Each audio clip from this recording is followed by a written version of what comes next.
80 शब्द प्रति मिनट की गति से मैटर शुरू होगा 5 सेकेंड बाद। स्टार्ट। अध्यक्ष महोदय, मैं आपसे निवेदन करूंगा, अधिक समय ना लेते हुए मैं कहूँगा और ज़्यादा समय नहीं लूँगा। इन समस्याओं पर आपके रहते हुए इस प्रकार की कोई योजना बने, यह आपको सोचना होगा। इसलिए मैं चाहूँगा कि आपके कार्यकाल में इसका समाधान किया जाए। फिर बीज की बात है। आज तक किसानों को पर्याप्त बीज नहीं मिलता और बीज और फसल की कीमत में इतनी दूरी है जिसका कोई ठिकाना नहीं है, और जो पूसा संस्थान का बीज है, हमारा बीज खराब होता जा रहा है। बीज के ऊपर कोई ध्यान नहीं दे रहा है।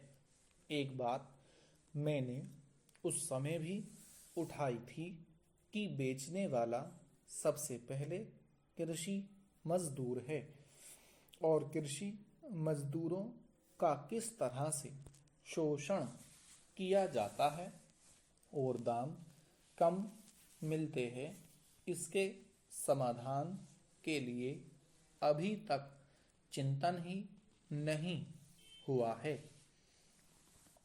आयोग तो बड़े किसानों के लिए करता है, छोटे किसानों के लिए नहीं करता है।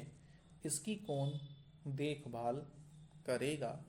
आयोग बड़े लोगों की संस्था है, छोटे लोगों की कोई संस्था नहीं है। मैं समझता हूँ कि कृषि मंत्रालय के जो बड़े अधिकारी हैं, उत्पादन आयोग के जो बड़े अधिकारी हैं, वे नीचे उतरकर इसको देखें। जब तक हम इसको नहीं देखेंगे, इनका निराकरण कैसे होगा? मैंने इन मूल प्रश्नों पर आपका ध्यान आकर्षित करने का प्रयास किया है।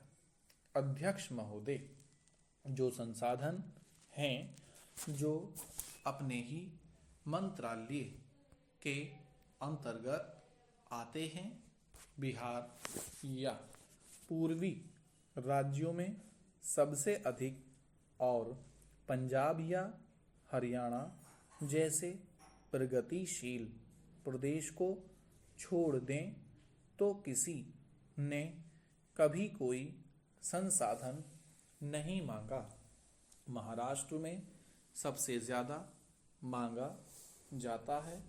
इसमें जानकारी का अभाव नहीं है। आप जाकर देखें। मैं गारंटी के साथ कहता हूँ कि आप एक को भी नहीं ला पाएंगे। कृषि विस्तार सेवा की बात, यूरिया पर आर्थिक सहायता की बात जो मैंने पहले कही है, वह सही है। वह व्यावसायिक बात नहीं है और इसका मूल्य 3660 रुपये था। हमने उसको सिर्फ 4000 रुपये किया एक बोरी पर, जबकि पिछले 6 वर्षों से वहीं पर था। राज्यों को दिए गए अनुदान और सहायता और दूसरे वित्तीय पोषण किए जाते हैं, उसका सही और समुचित उपयोग नहीं होता। इसका तो सबसे बड़ा उदाहरण है आपके अपने राज्य ने 12 वर्ष से हमें रिपोर्ट नहीं दी है।